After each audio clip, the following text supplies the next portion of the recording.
All right, welcome again to Social Distillation, the submarine still of the internet, where we attempt to drop the beat and pour white lightning straight onto your brain. Today is Wheel of Time Day. Whoop, whoop. In the middle of Crown of Swords, where it gets meaty. Yeah, you mentioned a part I don't remember, and I didn't Hmm. read it ahead. So, uh, but because of what you said, I put up men, bad men. It's supposed to be when men behave bad, but somehow I got the British title version when I ordered it on Amazon, which apparently there was a reality show that was kind of the same title, so they changed the British cover to Bad Men. That's okay. Well, we don't actually get to what I was texting you about Oh, anyway. Um,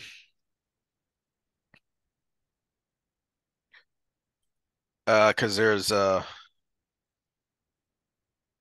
chapter on Rand here.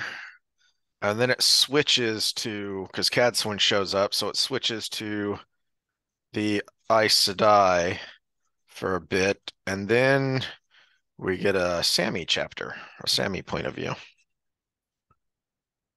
okay, yeah, I remember what's going on there.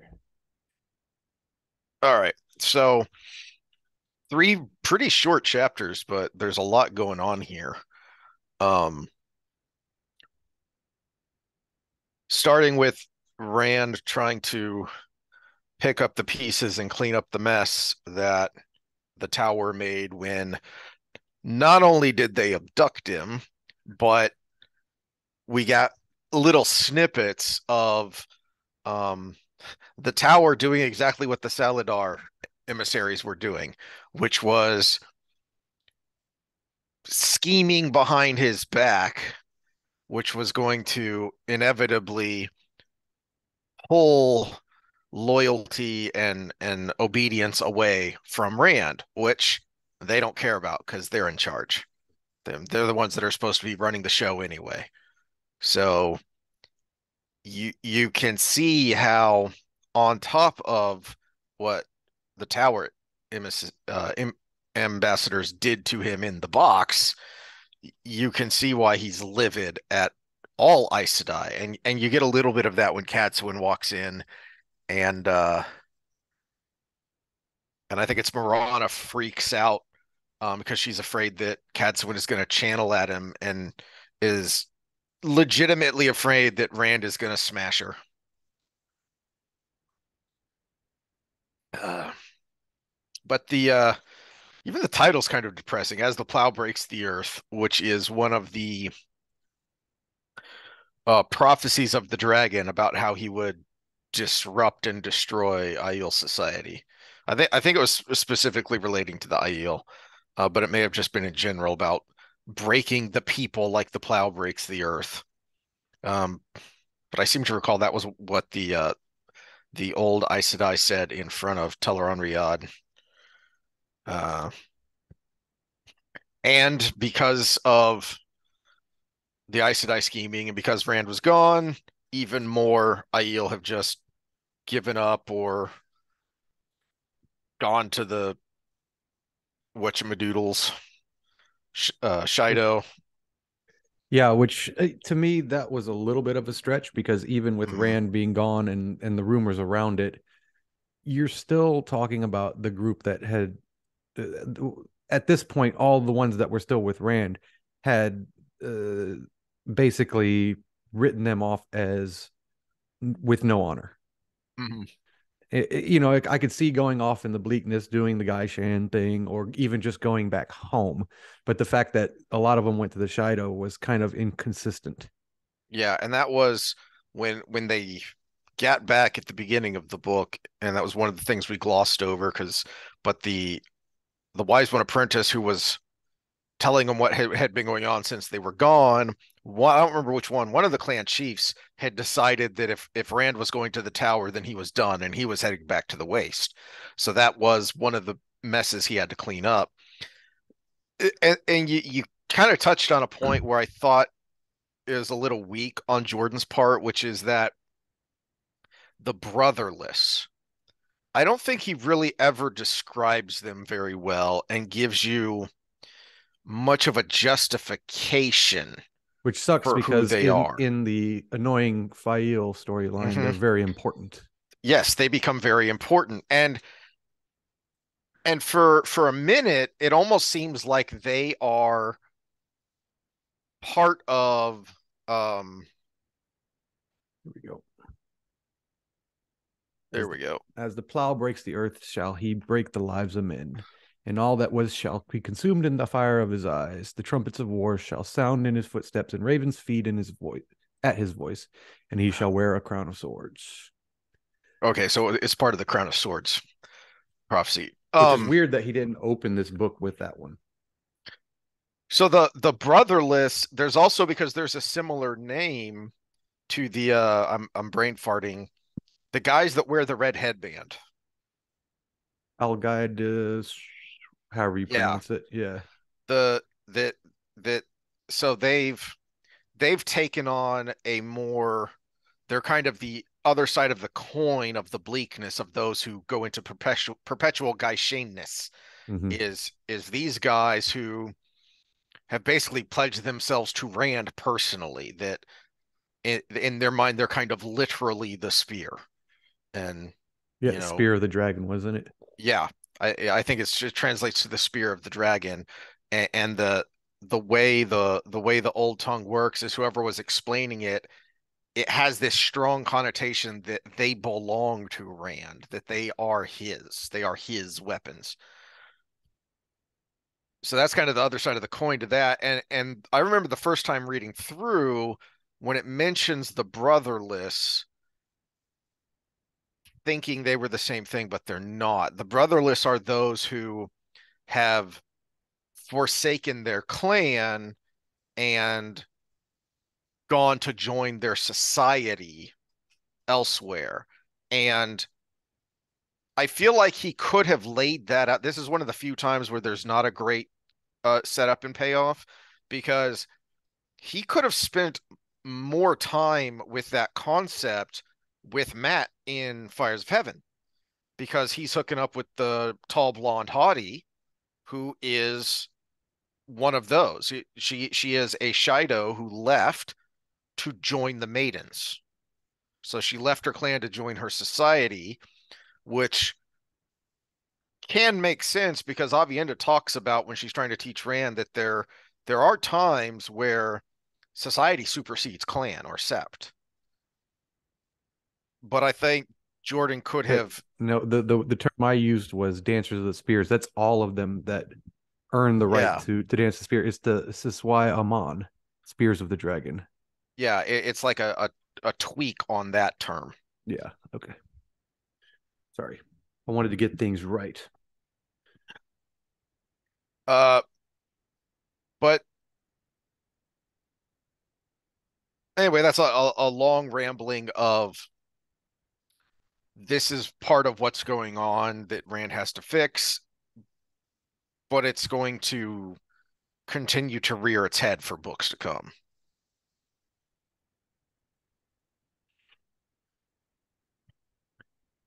Um,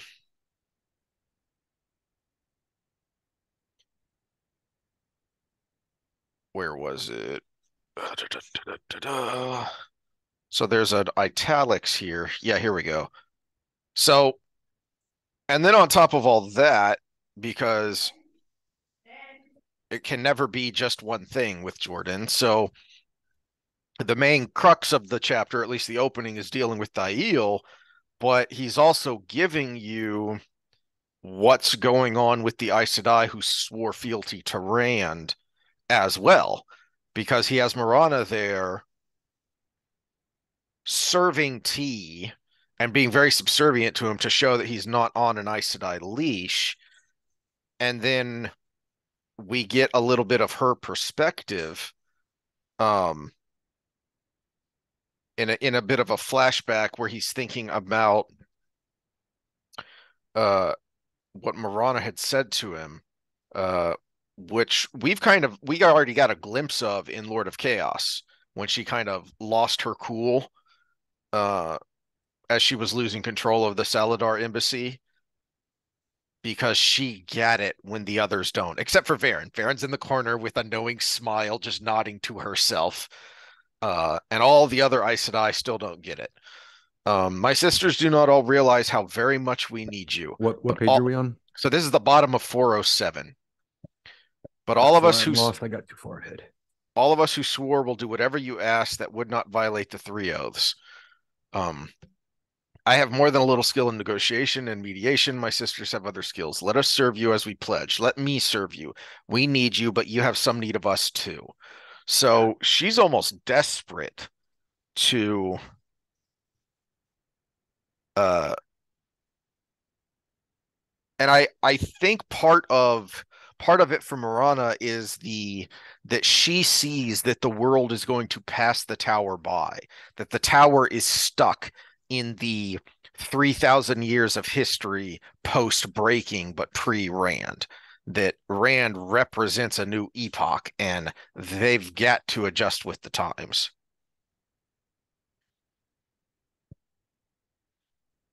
um any other thoughts on this before Cadsuane shows up? No, nothing more than we've already talked about in our bitching and moaning about the Aes Sedai and their in the actual ivory tower. You know, Mhm. There is and this is one of those things that again, everything is planned, so it's hard not to see that this scene is specifically here on page 411, that this scene is specifically here because of what Jordan is setting up, because of what comes next.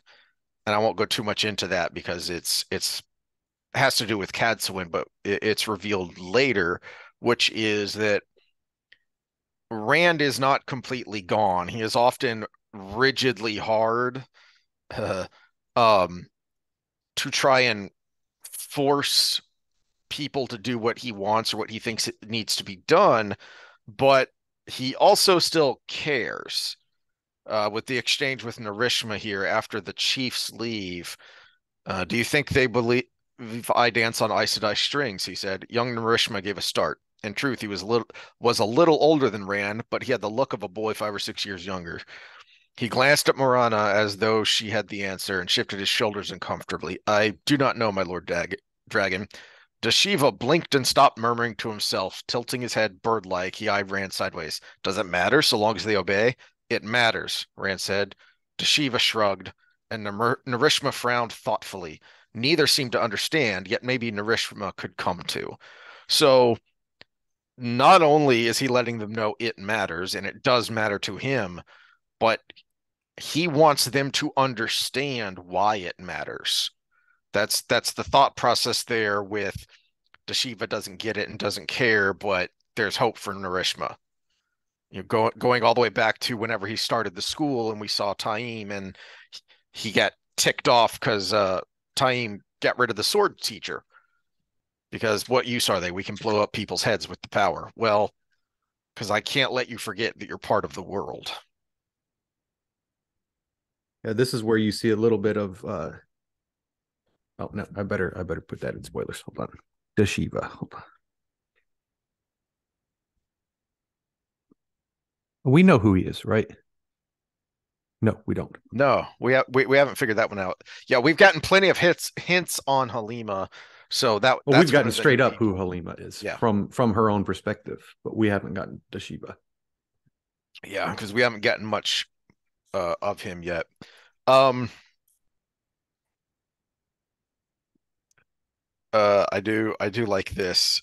412 at the bottom of 412, Barrelane comes in.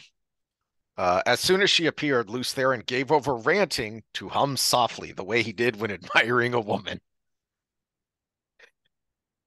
So Lews Therin's been getting louder and louder, as we pointed out last time, and so he's continuing to rant all through this, and he's having to deal with that. Um, but when the hot bouncy lady comes bouncing in, then the madman suddenly stops ranting and starts, "Hey," Yeah, see, Bad Men is still relevant. still relevant. I also have behave up there. Come on, Rand. Behave. Um,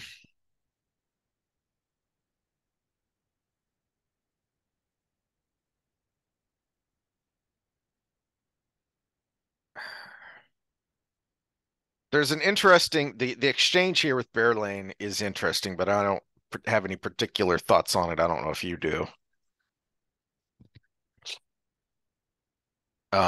With I guess we've talked about it plenty about her weapons, the way she's trying to.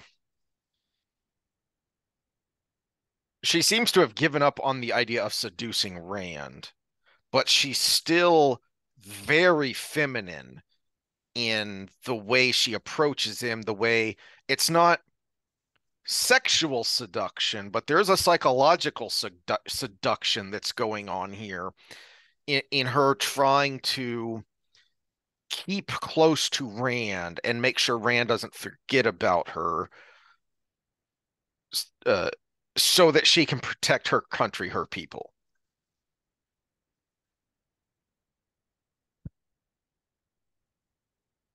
Um,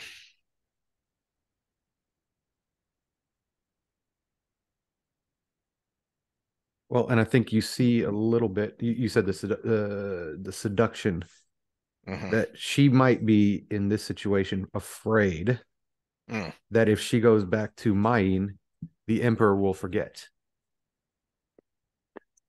Her country's protection is because she's kind of a right hand woman right now. I hadn't really thought of this before, but um, that's pretty much she says as much at a couple of points. And that's pretty much exactly what Fail says as well when she's talking to Perrin about, yeah, he's your friend, but he's also the Emperor now. And don't let him forget about us. And don't you forget about your duties. They are shockingly similar, which we've already seen their antagonism towards each other. So there's one more good reason for it is because they are very similar in intellect, just how they approach those problems. They see the same problems, they just approach them very differently. Well, it's the old takes one to know one. Mm.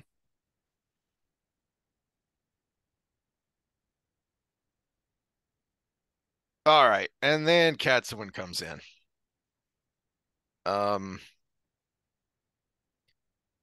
we've grumbled before about how he continues to introduce new characters all the way through the series, which can be frustrating. Um, but at times it really works, like with Cadsuane, because she's she's so dynamic from the beginning and she becomes very quickly very important. So you it's less of an issue of okay, now I got to keep track of someone else. Well, she really stands out though, so it really works. And I don't think it would have been as impactful if we'd seen her before. I think maybe we have heard her name before, but I'm not even sure that. I don't even know if she's been referenced before. Yeah, I don't think so at this point. I feel like maybe someone referenced her when talking about the longevity of Aes Sedai, but I can't remember. Um, as Honora Bearlane's advisor, I thought you were dead. Honora gasped. Uh, she gets that a lot. But then the part I referenced here where Morana darted through the ward, hands outstretched. No, Cadsuane, she screamed, you mustn't harm him. You must not. Um, I think there's a double, like she's genuinely fearful that Cadsuane's going to try and do something to Rand, but then also she knows what Rand can do. So I think part of that unhingedness on Morana's part is worry that Rand's going to smack her down. Mm-hmm. Well, I don't think it's quite a spoiler, but we get hints later that Cadsuane was a big part of the purging of men who could channel to some degree. Not part of. She knew about it though. I thought I, she was integral to it because she was so strong. Doesn't it even she. reference that she took down some men on her own? Oh yeah, yeah. Yeah. No, that part, yes. But if you're talking about the unpleasantness, Mm. she's the one we hear No, not about the the red plot, unpleasantness from. but Yes, yeah. but she has, and we're going to get some of that right now because she is, uh, even though she's green, she's something of a red, not in mentality at all, but in purpose that she has um dealt with. Let me see if it says it here.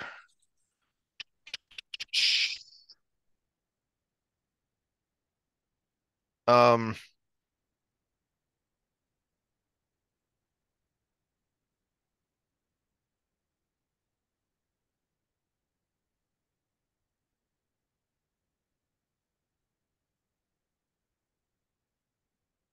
I like the way she deals with the room here. Um, she answers Nora rather flippantly. She with a few words kind of squashes Morana and puts her in her place. And then she ignores Rand to go look at the Ashaman. And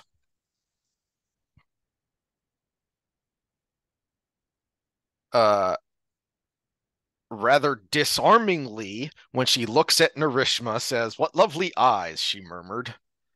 Um And then when she finally addresses Rand, "So you are Rand al'Thor, the Dragon Reborn. I'd have thought even a child like Moiraine could have taught you a few manners."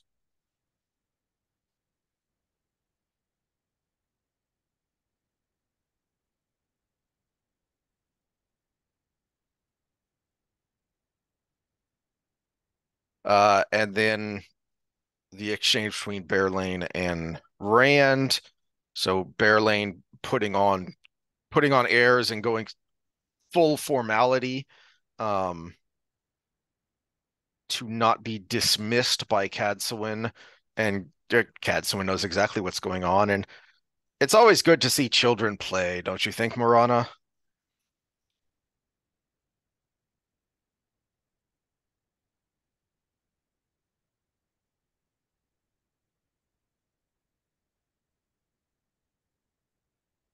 Um, there's a lot going on here. When I said that Cadsuane's late introduction works because she's so dynamic from the beginning, it's like every paragraph there's something new. There's the way she interacts with all the people, and then with Rand channeling. So Rand scoops up the tea tray, half expecting to see the metal corrode from the taint, and wafted it in front of the three women. Marana had brought extra cups, and four still stood unused on the tray. He filled three, replaced the teapot, and waited. It floated in midair, supported by Sidon. Three very different women in appearance, and three distinctly different reactions. Honora looked at the tray much as one might a coiled viper, gave a tiny shake of her head, and took a small step back. Marana drew a deep breath and slowly picked up a cup with a hand that trembled slightly. Knowing a man could channel and being forced to see it were not at all the same, which is true about a lot of things. Mm-hmm. Cadsuane, though, took her cup and sniffed the vapors with a pleased smile. Nothing could tell her which of the three men had poured the tea, yet she looked across her cup straight at Rand, lounging with one leg over the arm of his chair. "That's a good boy," she said. Ah, let's But see.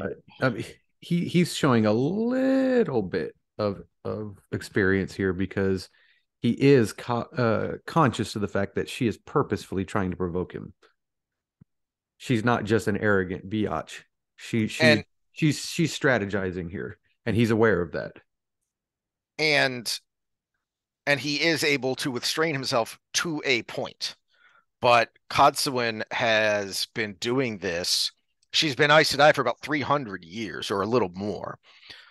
And then her years before that in training and then just normal life, she she probably knows that he knows, but it's not going to stop her and it's not going to keep her from being successful because I think that's another element of what Jordan how he's introducing her is not only is she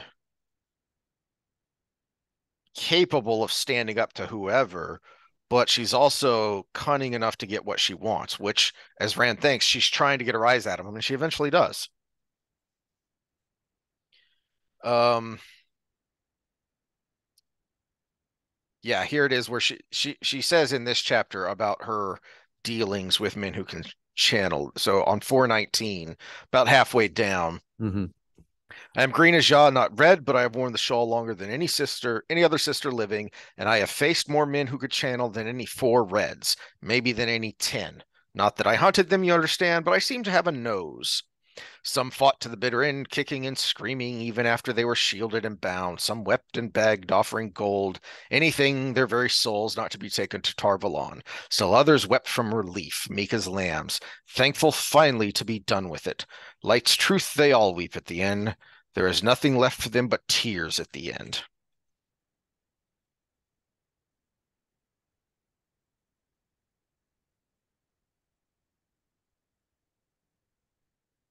And she finally gets the rise out of Rand, which how could you not with that? Uh I mean, you're you're touching a raw nerve. It's a root canal without anesthetic because we've already seen since the beginning of the Dragon Reborn when he runs off on his own, he's already obsessed with this idea, with this fate of his. How could he not be? Now you know, she said at last, calm as ever, that I know your future and your present. The light's mercy fades to nothing for a man who can channel. Some see that and believe the light denies those men. I do not. Have you begun to hear voices yet? Dun dun dun dun. The one good thing the show did was when they showed the taint around Taim and how they represented that. I approved of that. Logain. It was Logain, yeah, Logain, yeah. Logain. Yeah. And then he goes into a rage, gets everyone out of the room, and starts talking to himself. I am not mad. I am not mad. Um, it is curious, and there have been heaps of discussions about this that Lews Therin finally shuts up. So he can't get him to respond. And now it's kind of driving him crazy that he's not talking because he's become so used to it. And now that Cadsuane has pointed it out and he's tried to engage the man, now suddenly he's gone, which makes it worse because as he keeps saying to himself, I know he's real. I know you're there. Because if this is part of the taint, if I'm just a crazy person, how far am I already gone? Mm-hmm. So we dive into the metaphysical a little bit. Maybe the taint blurs the line between the not quite the world of dreams, but the world of past lives. But most people would never be able to handle that, even if it's real.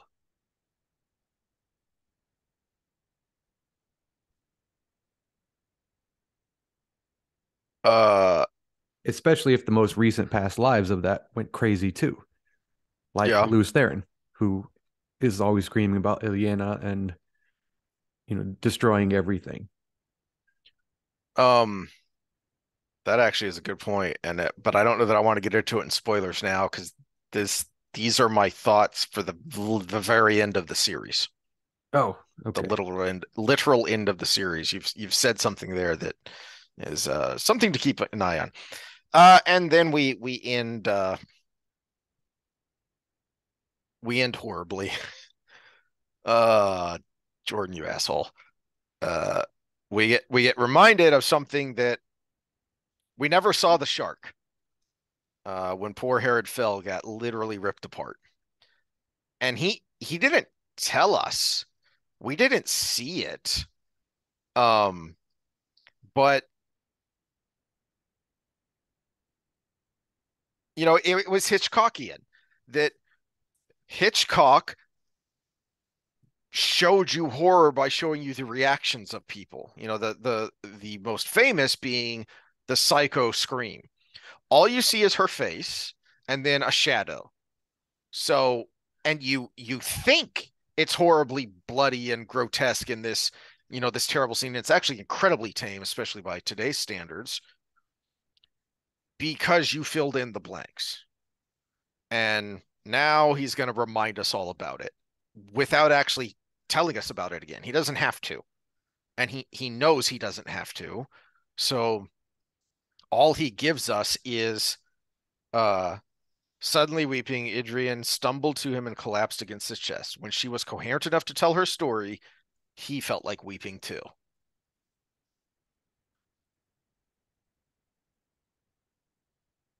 That is, to my mind, one of the best examples of Jordan's ability to show, don't tell.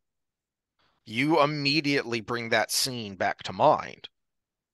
He doesn't need to remind you about, and she told him about what happened to Herid Fell and how gross and horrible it was. He doesn't need to do that.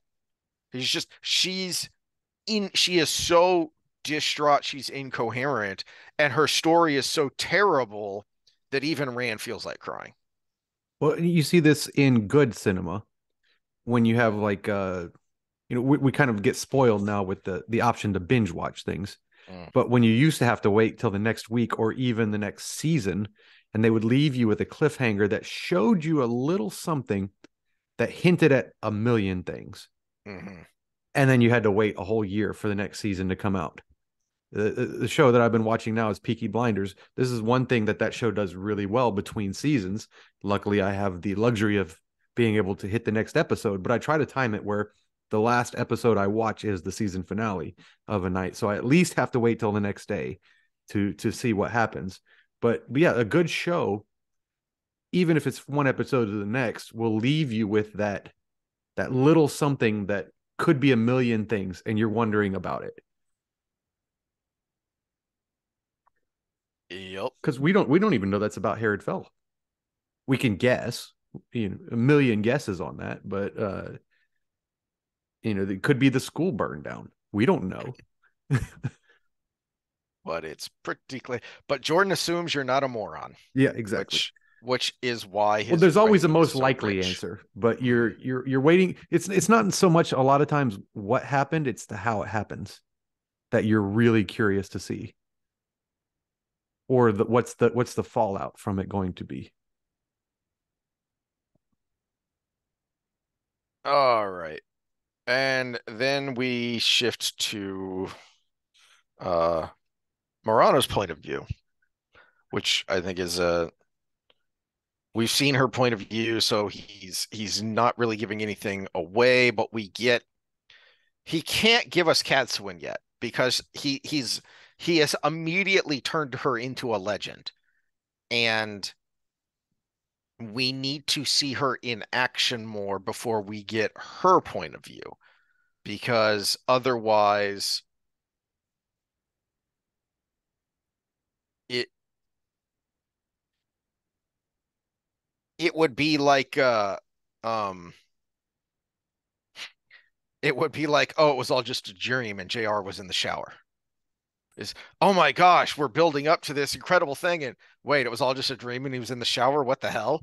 Oh, I So need I need to see if I can make a good meme for Cadsuane where she says one of her random legend things, and it's got the fucking legend kid, the kid that's in the back of the car that says fucking legend. legend. Uh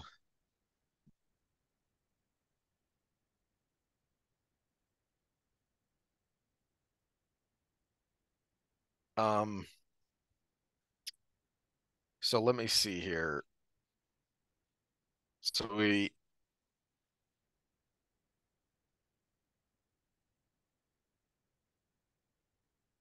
Let's see.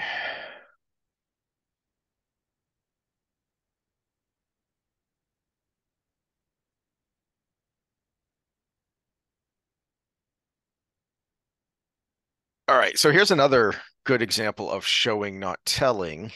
427. Cadsuane doesn't have to give us exposition about the split in the tower because one, we already know, and two, she wouldn't talk about it in those terms. She wouldn't talk about it like, you know, me explaining to someone, giving a book report on it, on the plot of the story. People in the moment don't talk about it like that. And when you have a character do that, it makes things incredibly boring because it makes it just a dry recitation of facts.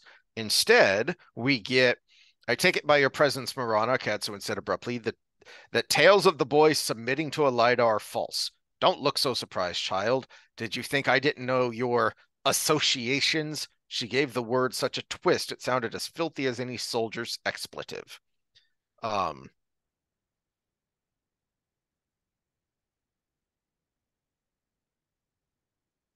and she goes on a mini rant about how, as she likes to do, about how Aes Sedai these days are all, ninnies who don't know how to think.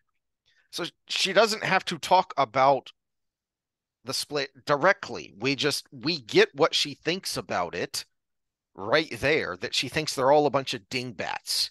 And that if you were real Aes Sedai, you wouldn't have let it come to this.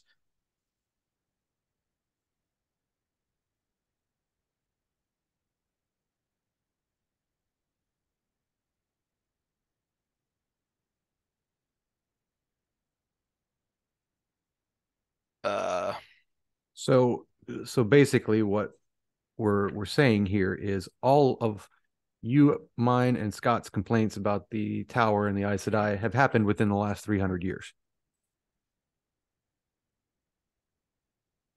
Because Less than that, I would think. they were more mature when Cadsuane was young. Back in my day. Yeah. Um, I do like that he tells us a little because he's already shown us, so now he can tell us. Uh, 428 is Cats when answering the others. If you want to see what a man is made of, push him from a direction he doesn't expect. There's good metal in that boy, I think, but he's going to be difficult. So you pretty well already suspected, even without a Cadsuane point of view, that she wasn't being she was being antagonistic, but she wasn't trying to create a conflict. She was trying to she was trying to stress him in the same way that we talk about being appropriately uncomfortable when you're exercising. Same kind of principle.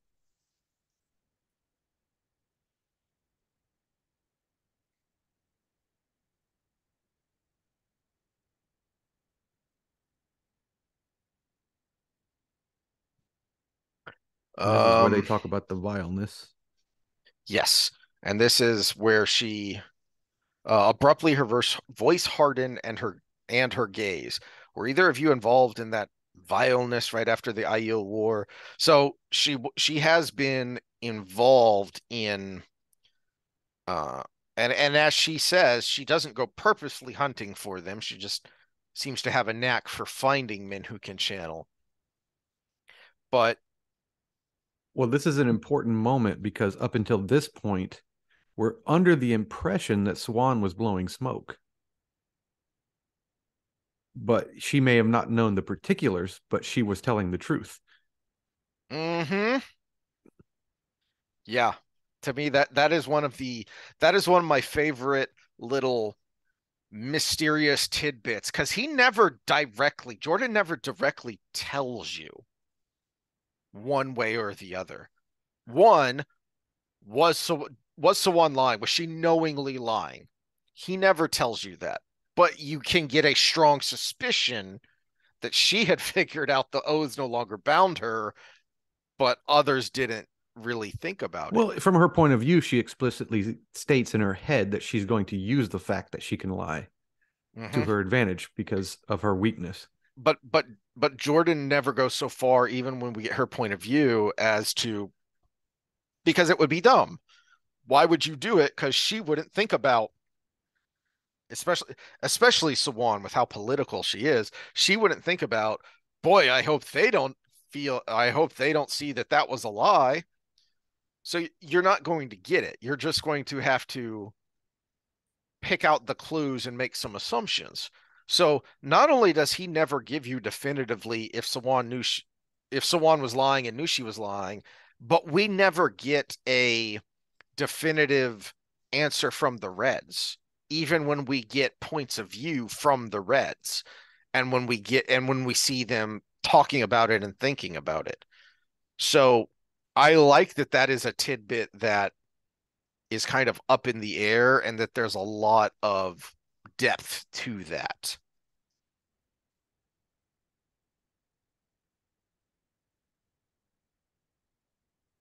And then the gray-haired woman simply waved the question away. So she doesn't address what the vileness is.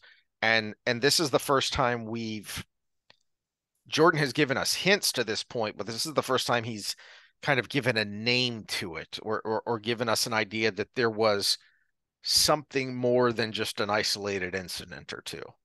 But he's certainly given you lots of breadcrumbs along the way until we got to this point, all the way back in like the first third of the first book, where Tom is talking about his nephew. Mm-hmm. All the way back there, he had uh laid out a hint, and I won't even say the first hint because I don't know for sure that it was the first, but I think it was the first hint of this. Which is funny Uh, because you start to wonder, and I don't know if it's ever really answered, who masterminded the vileness because of the timing of it.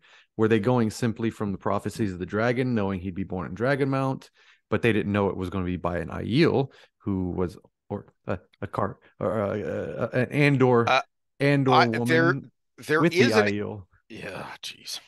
But There the only is an people, answer to that, but I can't remember if that comes from the big white book or if that's actually in the text of the series. hmm, So I'll mention that in spoilers about how the vileness got started. well, because we know it Um, wasn't we know it wasn't the actual Dark Friends, and because Ishi was the only one in charge at that point, and he's the one that knows that you have to convert the dragon, not kill him.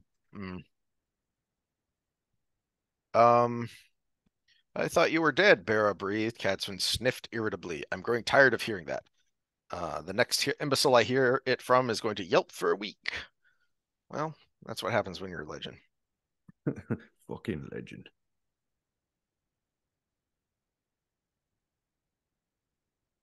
Okay, so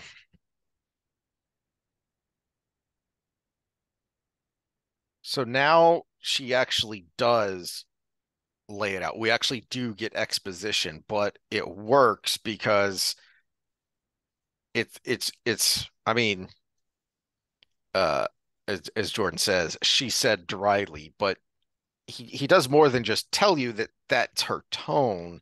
He crafts her sentences in a way that you can really hear it yourself, even if he hadn't told you that. Um, I expected a dog's dinner, but not a bucket from the midden. Let me see if I have the straight of it. You children who stand in rebellion against the lawfully raised Emerlin have now somehow associated yourselves with the Althor boy, and if you are taking orders from these Aiel women, I assume you take his as well. Well, what's one treason more or less? The Hall can put you on your knees from here to Tarmary Gaiden for penance, but they can only take your heads once. Uh,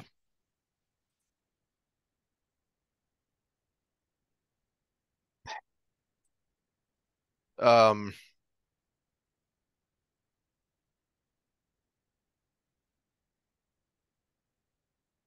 he also is using it to tell us a little bit about because we're seeing the Saladar Aes Sedai who swore fealty, but What about the Tower Aes Sedai who are out in the camp?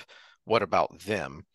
Um, so he's updating us on that without just telling us because we're getting it from the other Aes Sedai's perspective, and they don't really know. Um,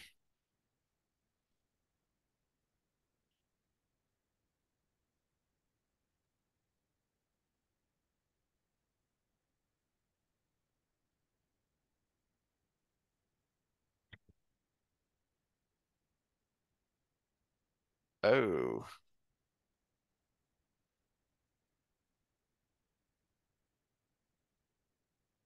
okay, we do get here. Where do we get? I forgot it was on.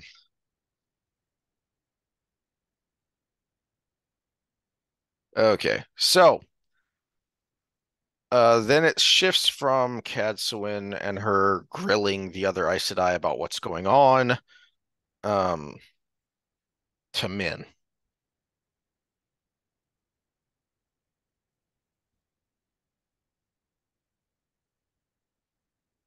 Uh, right at the beginning of this. Okay, so what was that? I just lost my place.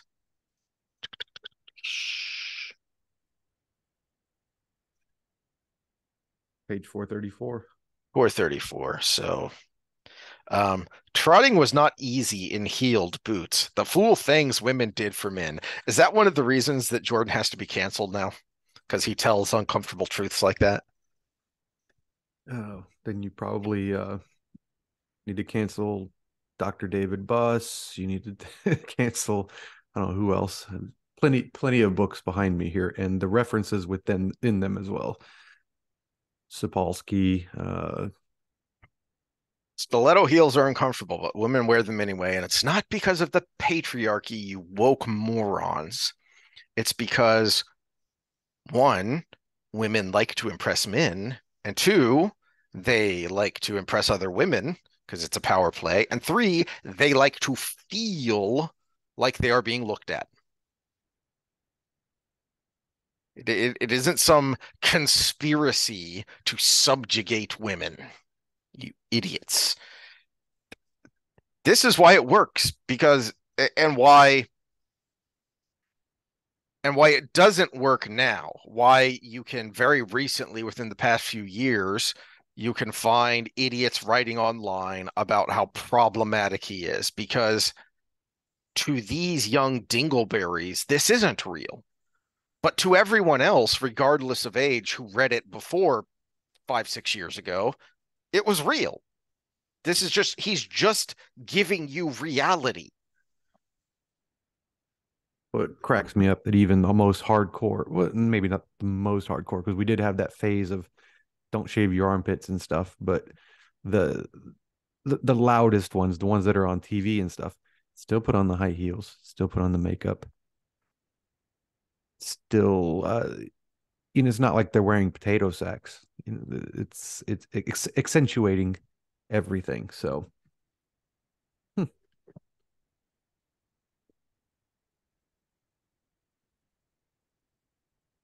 All right. And now we get to some some interesting interactions between Rand and Min.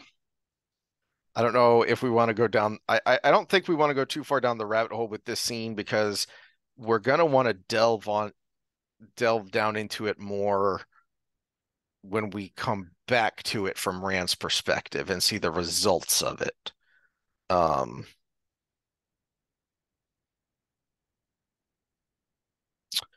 but Well, we can, and then we can revisit it mhm. because there is an important thing here. Another thing that happens that you can get canceled for nowadays, but it is a natural phenomenon. When you feel mortal, you get horny.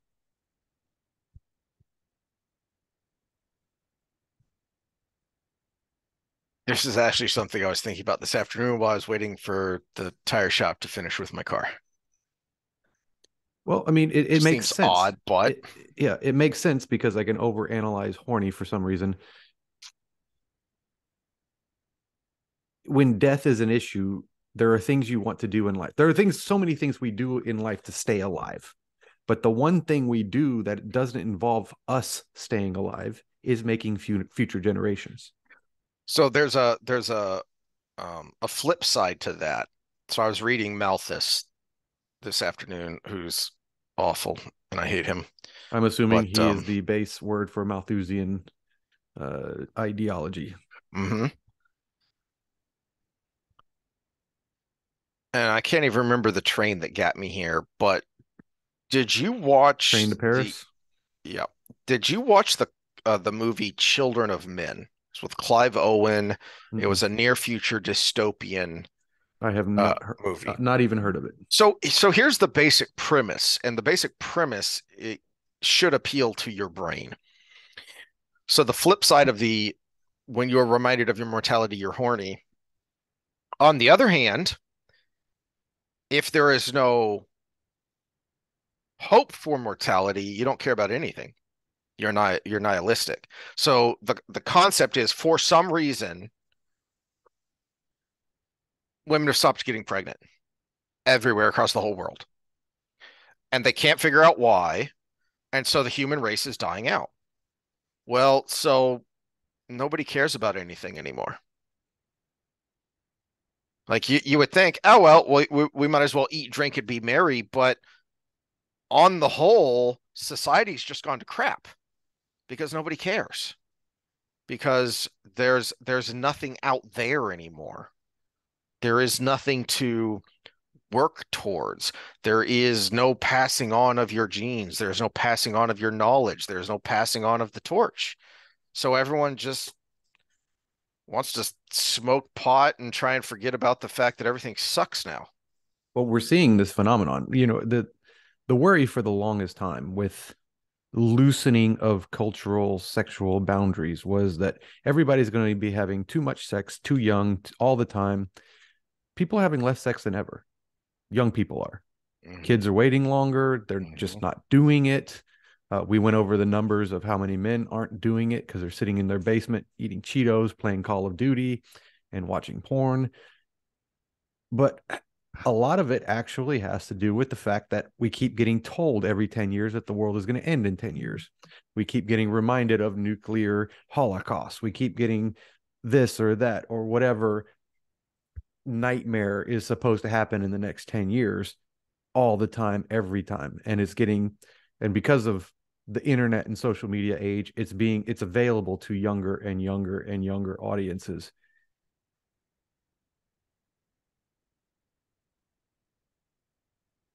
So that is a good that is a good uh tease for the ramifications of what happens because of this scene. Uh and just for now skip to the end of this scene because uh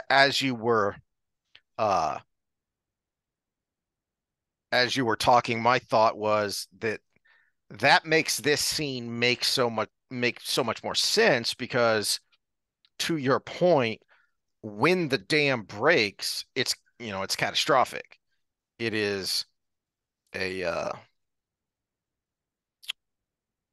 animalistic release, Well, which but is what we see at the end of this scene here, and it's from Min's point of view. Seizing two handfuls of his hair, she pulled his mouth back down, and after a little while, he stopped fighting. She was not certain whether her hands began tearing at the laces of his shirt first or his at hers, but of one thing she was absolutely sure. If he even tried to stop now, she was going to fetch one of Rieland's spears, all of them, and stab him. yeah, and it's just that major point. Everything we that our animalistic urges do in life is for survival, except for one thing, because that one thing is, especially for the female, is super costly. But we still have that animalistic urge to do it. And there are lots of, and not only that, is it because it's so costly from a survival standpoint, from a resource standpoint, we have to have mechanisms in our brain that override all the other ones. and again, Jordan needs to be canceled because doubly so for men, and that's I think why it's from her point of view No, no, is no, no. It's actually doubly so for women because she's the one that has to have the men ramifications if something MIN. has. Yeah. The character MIN. Yeah, that's Oh, oh, I thought you said for men in general. yeah, yeah, Okay, yeah. in my No, okay, so we're on the same page. Yeah. but she is at an incredibly she came to Rand already incredibly low. If you don't remember, it's because she had gone to find Colliver because she'd had a viewing of her being hanged. And when Rand banished her instead, she had hoped that that meant that that viewing was wrong. And instead, she found her. She found the body of Colliver having committed suicide. And then on top of that, Rand tells her what happened to poor Herid Fell, who, as she says, that sweet old man. Mm-hmm. Who So she she's, still carries the note even later in the mm-hmm. books. Yeah. Yeah, I love that tiny little thing that he carries through the series.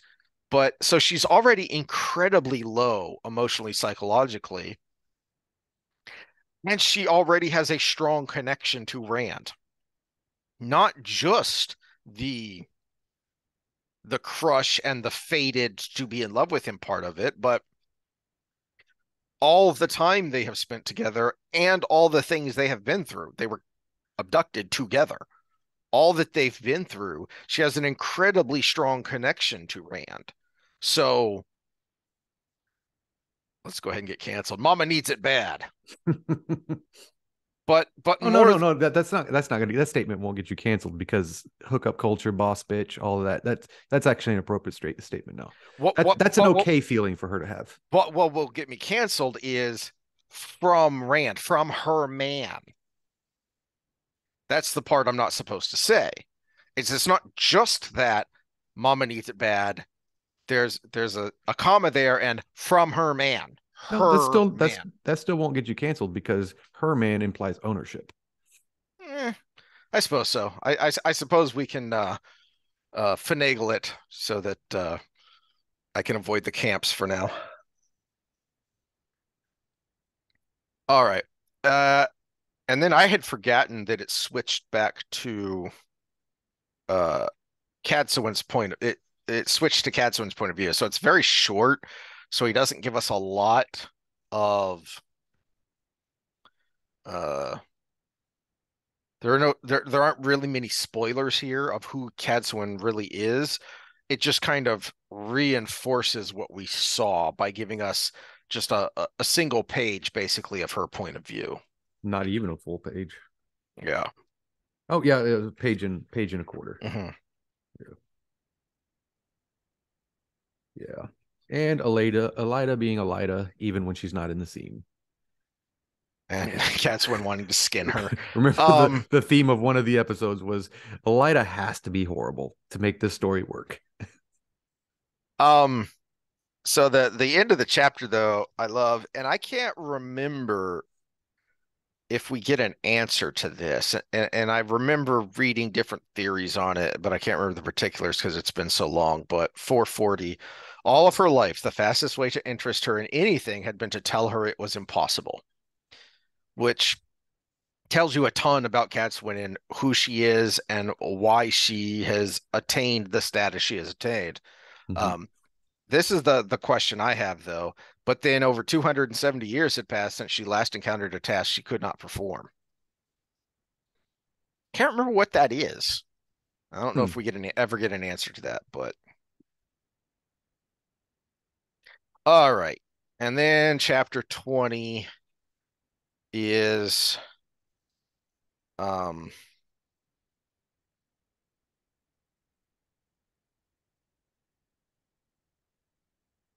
so it's Samael, but it starts it's mostly from Savannah's point of view, Giggity. which um is an interesting segue from our discussion of Mama Needs It Bad because that's uh that's Savannah to a T. That is her entire character. Well, except that she uses it. Exactly. It's not a want. It's a this is my power. Hmm. What was my She statement the is other day?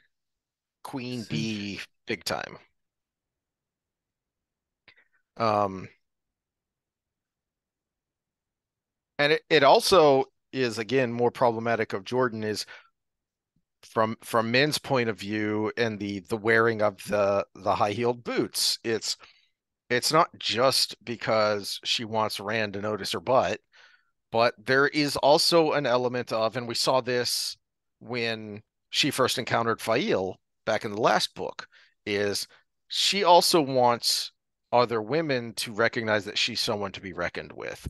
Mhm. And we get that from Savannah's point of view about how she uses um her assets, her sexual assets to uh make other women feel insecure. And it is especially necessary here where she is kind of an honorary wise one, but not really. She's not really one. So um there's an We element get of the him. other point of view of a wise one that said, "Well, this thing happened, so she technically is, but she's not. Mhm. Yeah, that She's never that been in the rings." we got that it was when from Egwene's point of view, right before she left the Aiel, that the other the Shido wise ones say she's a wise one, so the other clan wise ones have to accept it, but everybody knows she hasn't actually been through the trial and she hasn't been through an apprenticeship. Um, and she is uh narcissistic enough that she is not going to be limited by this imposter status. She is actually going to use it to lord over others. And so she doesn't have a problem uh, inserting herself into these wise one councils and being immediately part of it and immediately trying to jockey for position and power. Complete and total narcissist. Sense of entitlement. It, there's actually a relation to what I was ranting about last time we recorded about the Southern aristocracy leading to the Civil War is this is the lost cause of all lost causes. They have, from the beginning, there was, it was doubtful, but at least you might have pulled some of the clans to you. That was the whole setup to make the battle at the end of the Fires of Heaven interesting is you have the Shido clan, but its numbers have swelled because of the spears that have left to join them. But then also, even though you have four clans here with Rand, you have these four clans over here, and we're not sure who they're going to side with. So that makes the numbers even because Rand's people had to balance that out. So at that point, at the Battle of Karheen, it's not a lost cause. You can say, all right, we're the underdog, but we have a chance because of these various factors. Not only have you lost at Karheen, but you had thousands literally ripped to shreds at Dumai's wells. And you're not giving up. There's an element of this is over. We need to head back to the waste. We need to head back to our holes. We need to leave all these others to this wetlander Karakarn and have nothing to do with it and go solidify our position and power in the waste. Not Savannah. She can't give up.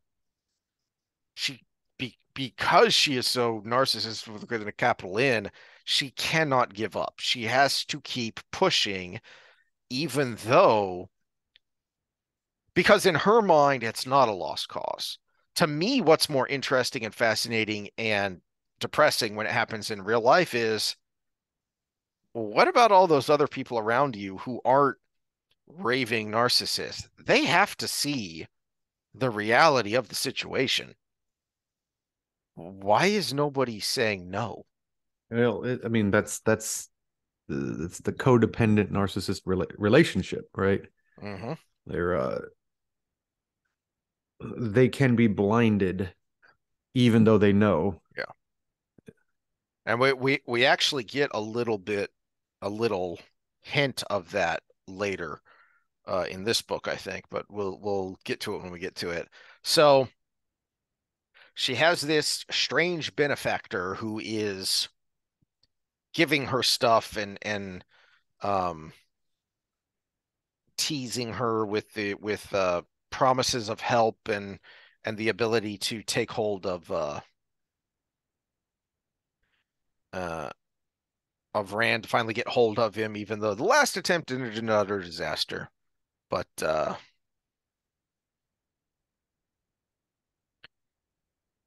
what's really interesting is the last few pages of the chapter because the point of view switches to someone called the Watcher.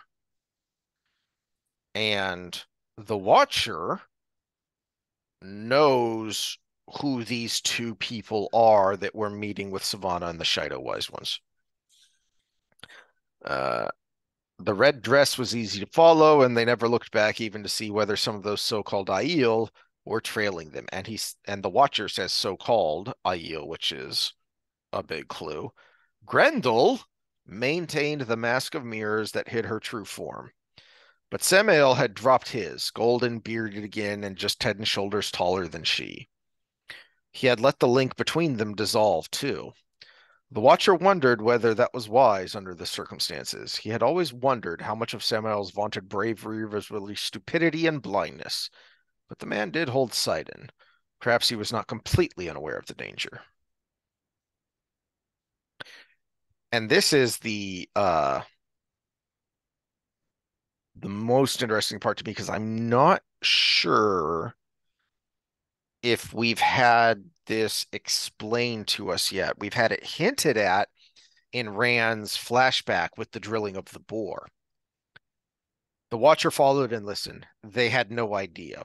The true power, drawn directly from the Great Lord, could neither be seen nor detected except by who wielded it. Being filled with the true power was almost like kneeling beneath Shaugul, basking in the Great Lord's glory. The glory was worth the pain. So I don't know that we've had that term before yet, but that certainly gives you a strong clue as to the kind of person the Watcher is. Mm-hmm. Um, but we kind of talked about this before. I think you had forgotten exactly how this played out, but this is Samael who's manipulating the Shido. He's also manipulated Grendel, which to me is more interesting, and I think probably to you and psychology and game theory and all that more interesting. That so I don't remember who I first heard say this, but what makes Bill Belichick such a great coach is because what you're supposed to do when you are playing a game against an opponent is you are supposed to find their weakness and exploit it. Belichick finds a way to exploit your greatness. He finds a way to find what you do best and exploit it. That's what makes him so difficult to coach again and what against and why he has been so successful. Um, the probably the first big example is the Bills Super Bowl, the Bills Giants Super Bowl. Uh, Parcells, the head coach at the time of the Giants, wasn't entirely sold on the idea, and Belichick had to convince him because it sounds insane. The Bills had Thurman Thomas, Oklahoma State running back, go Pokes, and I don't remember if he was the MVP that year, but he was an MVP candidate because he had been phenomenal that year, that first Bills Super Bowl, Bills Giants. And Belichick said, let's just let him run. And it was insane. But what Belichick knew is if I clear out the box and let Thurman Thomas run, they'll run out the clock for me. And because the Bills had the number one offense that year, not just in the FC, but in the NFL as a whole. So he said, I'll to beat the number one offense, we control the clock. If I let Thurman Thomas run, they'll control the clock for me, and I'll shut down their passing game. And it worked. Now, albeit it worked because of about 3 inches to the left on a field goal, but it still worked. Well, another great example of that is Bobby Knight. Bobby Knight was the first person to humble Shaquille O'Neal when he was playing in the NCAA because everybody tried to double, triple, stop Shaquille O'Neal. Did Knight come up with Hack a Shack? No, Knight Oh, came up with just make sure nobody else can score. How many points is Shaq going to score? 40, 50? Okay. We're going to score 80. So make sure nobody else scores but Shaq. And couldn't beat him. No year Shaq played against Bobby Knight's teams could he beat him. And I think that was when he was with Illinois. yeah, yeah. That's Yeah. that's that's where he was big and where he started out. But it's been a couple books. It was Fires of Heaven where we first saw Samael and Grendel meeting. So he just gave us a hint, and now we know stuff has been happening, and we've seen the result. That that hint we got 2 books ago, Samael won because Grendel is so confident that Samael was able to make her overconfident. And now he has convinced her that where is it? Blah, blah, blah, blah. All right. So at the end of the chapter, 454, Samael met her stare with one just as hard. Remember who will be nigh bliss, Grendel. He didn't actually say it would be him. He's not lying, but she's hearing what she wants to hear because it feeds into her own narcissism. It's that whole scene with Savannah and Grendel in the Mirror of Mists and you know more problematicness is one of the great things about it is how Savannah puffs up her chest because Grendel is showing even more cleavage than Savannah is, and Savannah's already showing way more than any other Aiel would. Mm-hmm. And so they're peacocking with each other. Um, Well, he because figured out a that's new their he figured out a personalities. new game that because everybody's so traditional, they haven't adjusted to. Everybody's playing the game of trying to be Night Bliss. He Hmm. just started to play the game that already assumed he was. Yeah. So he just started, and she had to react. She had to either call his bluff or accept it, which would mean that she would Or then outright become kill him, which she subservient. couldn't do just straight up. Yeah. Yep. But the Watcher kind of notices it. The Watcher smiled crookedly behind his fan cloth skulker's mask. My bliss. That explained what had brought Grendel to heel, what had stayed her from killing Samael. Even she would be blinded by that. He's also recognizing that Samuel's taking a big risk there. Mm-hmm. And we got it a little bit from his point of view back in that scene where he's thinking about holding the smile so much that it literally hurt, that it made his jaw ache. But he couldn't give even the slightest hint that he wasn't as supremely confident as he was portraying, because that was Grendel's weakness. That if she didn't see a hint that you were bluffing, then it had to be true because she was so incredible at reading people.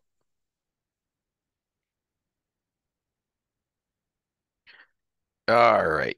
And that brings us to the end of, well, last thing. I do like the description of uh of traveling with the true power. To his ears, this is the Watcher, the world screamed as he used the true power to rip a small hole and step outside the pattern. There's a whole lot of interesting things being said there in that one little sentence, but just leave it at that because some of it is spoilery. Mm-hmm. All right, I think we're gonna have to stop it there because I feel like crud. And the next section is a nice, long, juicy Matt section. Oh yeah, we need to devote time to that one. And we need to be able to devote so 21 to 26. So 456 to 560. So over 100 pages of Matt and the girls of what's going on in Ibudar. And so if we can get the sound working, we can do it this weekend. Otherwise, I'll have to wait until next week, but we will get to it then. All right. So quick spoilers and comments. Huh. Yeah, comments and spoilers. So go away if this is your first time reading this series because you want to be able to think these things through yourself because that's part of the fun. I hate Google and the internet. I'm old and grumpy. Um, The spoiler that I almost blurted out was Dashiva as Agenor, mhm. which when you read his backstory and you know who he was, what he did, he's like the brown sister of the Forsaken, and you see that you even see the Jordan does it to where you kind of Mhm. connect those two things with the bird like head tilt. That is the only hint you get until pretty much the end of his storyline where you finally get his perspective.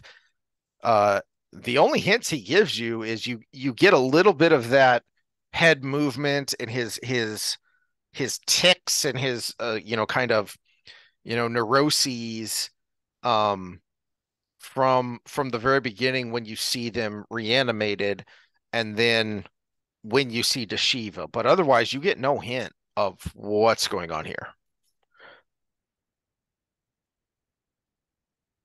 All right, so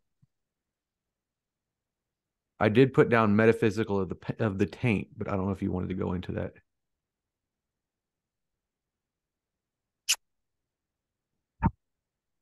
because I brought up the weakening of the boundaries mhm. and Well, uh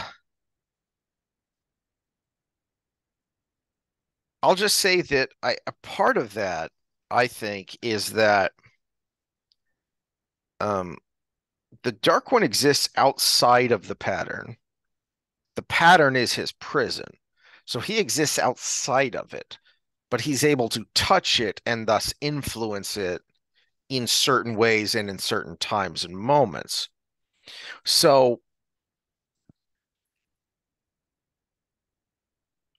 the taint, the fact that it is madness makes perfect sense when you think about it in those terms and realize the kind of the physics that Jordan has set up here because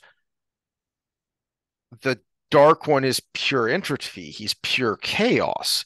His goal is to literally destroy reality. So if that is pressing in on you, then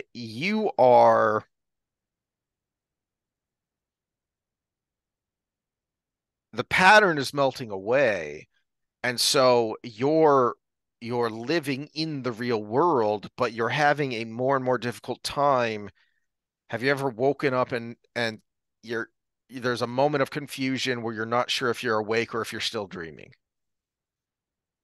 I think that's the perpetual existence of people who are suffering from the taint is there's a bleeding between reality and the world of dreams because dreams are no longer something philosophical or even neurological. They are a tangible reality in Jordan's world. mm-hmm.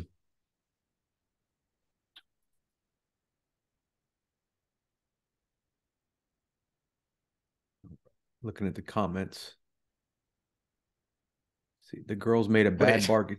Was it? not tonight, dear. I have a headache, Matt said. Wait, what? Oh, when he's talking to Tyler. See, the It's girls made a bad bargain, pure and simple. I think it's attributable to desperation, and they needed Matt for the bargain, which we do get that a little bit later, where he comes in and saves the day with his tavernness. wait, am I looking at the wrong No, you're on the design? right one. I have them Okay. uh Okay. sorted by newest. Uh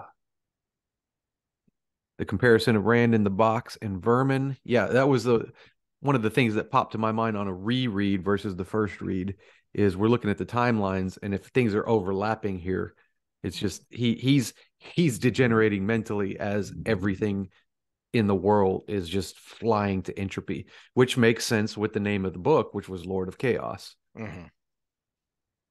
Chaos being disorder. Men chase MILFs, cougars chase men. Yes, but MILFs can be cougars. That was my point. Uh, Yeah. Yeah. cougars are not necessarily MILFs, but they are older than the men they're chasing, and they are predatory. That might get us canceled. Shh. 3, although based on the challenging tone of your question, I should guess more. That's probably on my nose. No, 15. 15 is how many times I've broken my nose.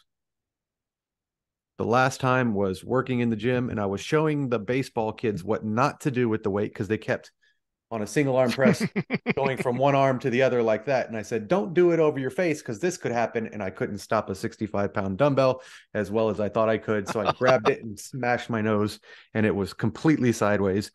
And I finished the little coaching section, and I ran in the office, and I said it just like my uncle taught me. And I said it, and the little gal that was working for me, she looked up and she goes, "Did you just?" And she threw up in the garbage can. So that was Oh no. awesome. But the first time I was 5 years old, and my Uncle Joe, who was the Green Beret, was there. And he stuck a pencil up my nose and Yeah. straightened it out against that. And he said, just keep it straight and it'll always be good. And, Yeah. yeah. So, yeah. I didn't do that the one time. I know for sure I broke my nose because I also got my worst concussion and I was really out of it for a while. I remember that. We were roommates. All right. Not tonight, dear. I have a headache. Yeah, that's Matt. That's why Texas is great. Castle law. Yeah, we were talking about, I think, New Jersey. And Matt has a knack for So attracting assassins. Oh, what was? my my brother goes on walks and jogs strapped because one, he can open carry and doesn't have to worry about anyone freaking out. But two, copperheads and rattlesnakes. Yeah, it's not just getting robbed, man. We're we're Lavernia. I like to call it the Australia of the United States because there are 4 venomous snakes in the United States: the copperhead, the cottonmouth, the rattlesnake, and the coral snake. You got all 4 of them there. You You got wouldn't two. think you would have coral snakes that far from, but I have seen one. Yeah, I've seen Yeah. massive ones. My mom has on her wall a skin of one that she killed in her yard. Uh, 2 very poisonous spiders, black widows and brown recluses. They both live there. And then they have scorpions and the poisonous kind of centipede as well. So, The scorpions are the only ones that, well, we've talked about copperheads. The scorpions scare the crap out of me because they're so small. oh yeah, I when I was 13, 12 or 13, I put on a pair of pants and there was one in the pants when I put it on. And so right by my dingleberries, pop, pop, pop, pop, pop, pop, pop, pop. Luckily didn't hit them, but it definitely wasn't comfortable. And it takes you Yikes. longer to take off pants when something's stinging you than you would think. All right. Where were we? Matt has a knack for attracting assassins. Yeah, that's what he does. His luck works in multiple ways. Good news is he always gets rid of the assassins. Yeah, I think so. A Shawmail and Froststrider, it was a Shawmail, and I remember him bragging at one point about it was I who did this and did that and that. I think that's in the Eye of the World. And one of the things he's bragging about is a reference to Far Strider. And Far Strider uh capturing lands, was it his uncle or whoever it was? That was the right thing to do, but it perpetuate or it instigated what would eventually be the downfall of that country. And I think Ishamael has hidden memories and implanted really subtle compulsion on Farstrider. I think that's what's going on in his head, is why his head is so messed up. But why? Because we see from Nynaeve's perspective that a strong enough will can, to varying degrees, I would think, um, get past compulsion. Well, and we have the element of time as well. Yes. Because if he tied the weave, there would be a slow unraveling of it. And presumably Ishamael has been ignoring Farstrider for a long time now because Mhm. he hasn't been relevant in 20, 25 years.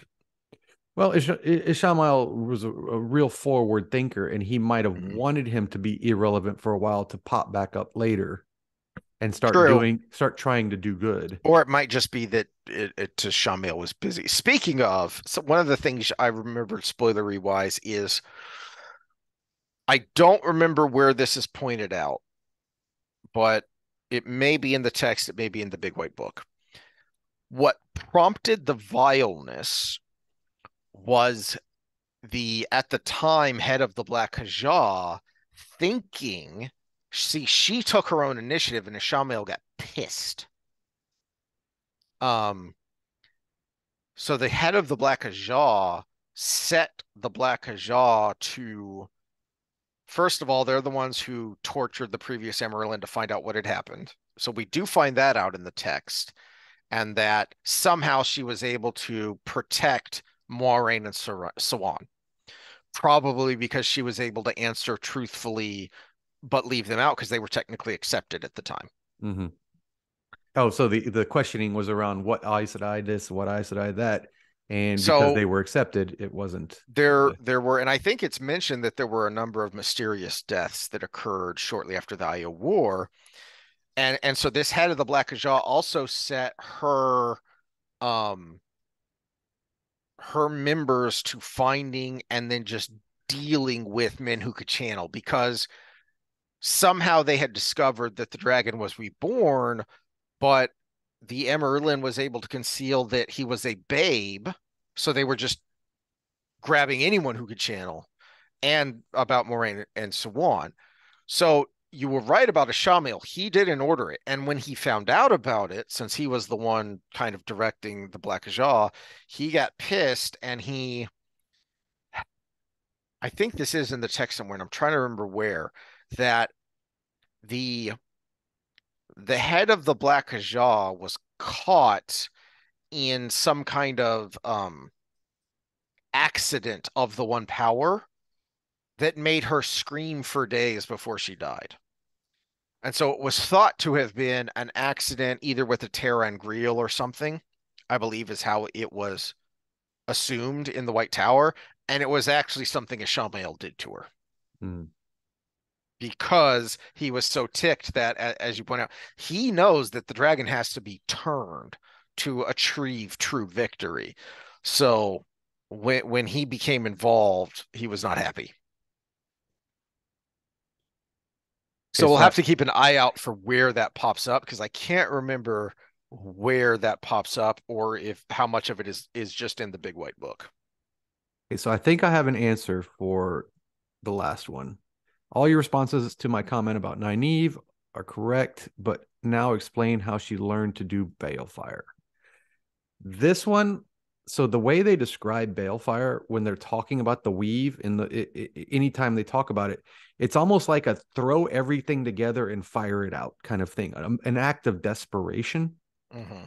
And to me, it almost sounds like the granny picking up the car to save the child. you don't have the physical strength Uh, to pick up the car, except you do, but you pop every tendon in the process. The there's another time element too. slowing when a bullet's coming at you, Uh-huh. all of those things that happen with us. And balefire seems to be the power version of that. But the consequences of it are every tendon popping in your body, right? Except you're unraveling the weave Reality is of the warping, yeah. because the power is directly connected to the weave. So I can't remember where she first uses it. Does she use it in Tanchico when she's dueling with that black sister?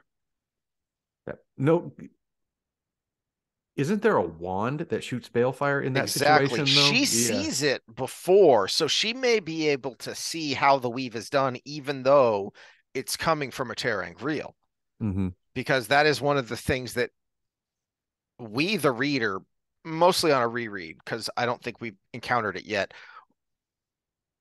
Nynaeve doesn't know what balefire is, and I'm not sure that we know either, because I can't remember when that comes up. No, because we No, don't get the we see explanation it with until Fires of Moiraine in Heaven.